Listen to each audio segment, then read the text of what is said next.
It's not going to be the first taste because we played Sevilla already, but it's clear that it's the first league game at Anfield, and looking forward to it. But I'm looking forward to every game I've played in the past as a manager, and also to this one. Yeah. It's going to be a big crowd, probably twice as big as the one you played in front of last Saturday. How do you manage the nerves? Are you a nervous manager? I hope they are twice as loud as the Ipswich crowd, because the Ipswich crowd was really, really, really loud. So I'm hoping the fans can be twice as loud then as the Ipswich ones. That would be a big help for us. But no, I'm not nervous at all. Certainly not at this moment, because I'm in the middle of preparation, prepare the team for Sunday, and actually, no, nerves are not there. No. Not even at 4:25 on Sunday? No.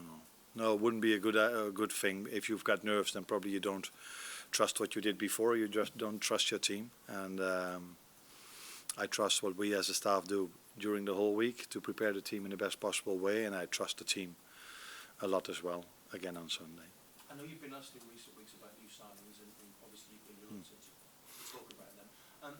Mamardashvili, is that a deal that's going on very close to being done? I think you know already the answer. So if a deal is done, then you will hear from us. Until that moment, we don't speak about transfers or players that are not ours. You don't seem worried at all by any lack of activity? No, because I trust the team. And I've said many times before, I inherited a real good team, a team of many young players as well. And I think we all know that especially young players can develop at the ages they're on at the moment. So we just try to work as hard as we can with them. And we trust them a lot, and they've proven last week that they earned this trust, and I'm hoping that they show the same on Sunday again. Good luck. Enjoy the day. Thank you. I will. Just going on from that theme, there was such a difference in terms of the first half performance versus the second half performance. How do you feel you are getting on in terms of being able to explain to the players what it is you want from them, and then buying into that? I think we're on a good track, if that's the way to say it. So, but we have to understand that some of them are only here for 3 weeks, and there's quite a large part of our group is with us for 3 weeks. So, and it's not only about us; it's also about the opponent, what they bring into the game. And I think I said it before that Ipswich put a lot of energy in the first half to make it really difficult for us, and or we stepped up, or Ipswich were not able to keep bringing the same energy in the second half, and I think it was a bit of both. And we got a bit more space, and then you can see how well these boys can play. But there's still a lot of work to do. But it was a good first step, especially the second half. And in making substitutions at half-time, when you look at the quality of the bench that you've got, it must be great to see those options that you have. But in making sure that you are not afraid to make substitutions, are you partly learning more about the squad that you have, but also trying to create some competition? Oh, I'm learning every day still about these players, about the individuals, and also how they cooperate with each other. So, for me, the last week was not only important on Saturday, the Sunday was also really important, because I learned and saw there that the ones that didn't play on Saturday were able to bring a really good training session in on Sunday. And I think that is that's a really important thing for a team as well, because we all know that we're going to need many of them during the season for a lot of game minutes. And they brought in a really good training session on Sunday. And that will help them and us for the rest of the season. And yes, I am still learning new things about the players, which is normal, because like I just said, with some of them I only work for 3 weeks, so still seeing new things from them. How's Joe Gomez? Do you feel like his head's in the right place for this weekend? Yeah, it's been in the right place for 3 weeks, so he's worked really hard since he came back, but he didn't play a lot at the Euros. When he came back, and in the first sessions he couldn't train the whole session, so we had to manage his load a bit, and that was also the reason why he wasn't in the team last Sunday. But this week he had a good week, so in terms of load, how much he could do with the team. So yeah, he's one of the players that I see new things from and learn things what I see from him also combined with other players. So it's been a good week for him and for us till now. And the club have done some notable business with Brentford this window. Just wondering how much admiration you have for their model and how they go about things on the pitch as well. For Brentford, you mean? I think they brought in two really talented and good players. And then you could ask yourself the question, why do they leave? Now, the both of them have played a lot of minutes last season, and I think the both of them wanted to continue that journey of playing time.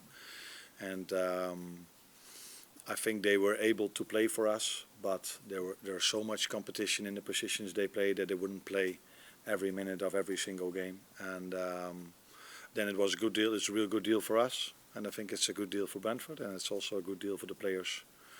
So everybody happy unless they they do too well on Sunday. Do you admire the way Brentford play as well? Yeah. You can see that their manager is there for a long time already. They in the last game against Crystal Palace, they could play a 4-4-2 and could play a 5-3-2, so they can change systems within a game. And I think that's hardly impossible if you work with a group for 3, 4 or 5 weeks, let alone maybe even after a year. It's still not possible, because it's so difficult to bring the best out of them in one system.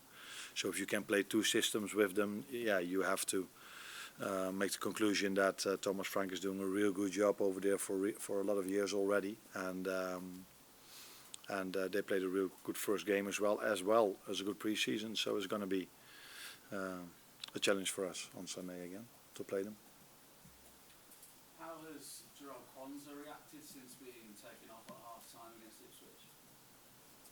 In a way you would expect a player to react. So I spoke to him immediately after the game, spoke to him the day after on Sunday, and in the end of that conversation he asked if he could train Sunday. So normally he should have done recovery, he wanted to train. And unfortunately, I think it was Tuesday that he picked up a bit of an injury, so he couldn't train on Wednesday, and let's see if he can train today. But he reacted in a way every player should react, but I don't think there was that much into it, although maybe the language was a problem, because what I said was he did not lose every duel, but he lost one or two important ones, and one of them was just before half-time.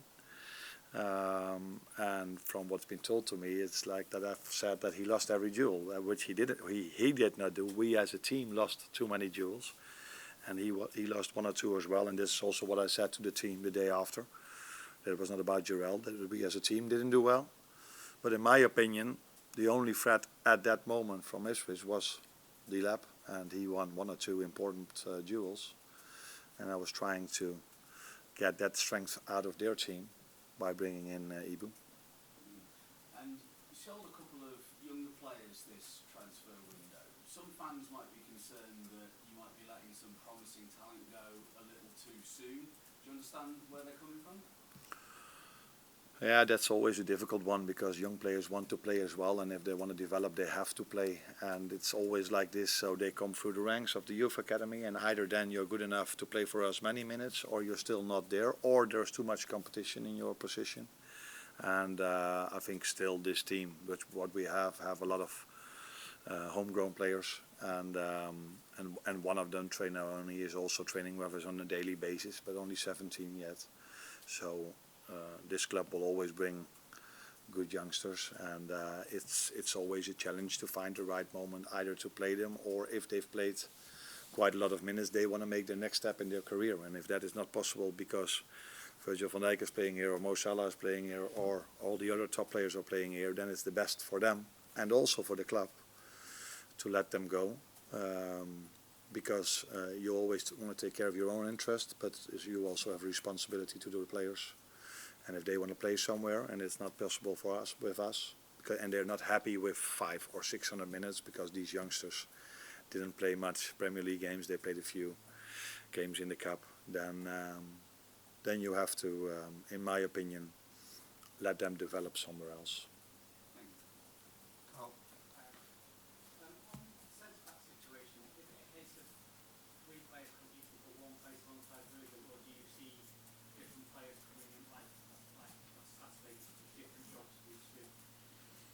Virgil came in 3 weeks ago, and in my opinion, he made a lot of impact when he came back. So he made a lot of impacts in all these years he's played here. But me working with him, he's shown how much he cares about the team and how good he is.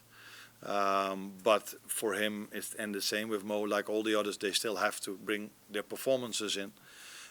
So in my opinion, there are 4 players having competition for 2 positions. But at this moment, it's clear that Virgil is playing, and he's also going to play on Sunday if he's fit. And you selected Crowther as the 6. I guess it's probably not a position he's played regularly throughout his career. What do you see as his qualities for that role for your team? I think he brings in certain qualities which we like in that position, but he only played 2 games in that position, and he did it in both times really well. So against United he played well. 3 games though, against Sevilla and against Ipswich. Now only one of them was a game that matters in terms of a Premier League game. So he has a lot to prove in that position still. But first games he did well. But like with all of them, it's not about the individual. It's always what the team around them do for him to play a good game, because if all the other 10 would have played shit at Ipswich, I don't think Ryan would have been able to play a great game. What he has is he has running capacity, so he can keep on running. He has a night height, and he's really comfortable with the ball. So he has some attributes that he could play in that position, but still a lot to prove for him, as for all the others. And we have other options in that position as well. So. Interesting competition in many positions. Yeah. Any more for breakout, James? Arne, just on Joe Gomez, can I check then? Is your understanding is you expect him to be here for this season? You're not expecting any movement on that? At this moment, I'm expecting everyone to be here. But like you know, you are maybe even longer in football than I am. Looking at you, you're a little bit older than me. Yeah. So everything can change. One thing I know for sure, Tony is longer in football than me. Yeah. That's it.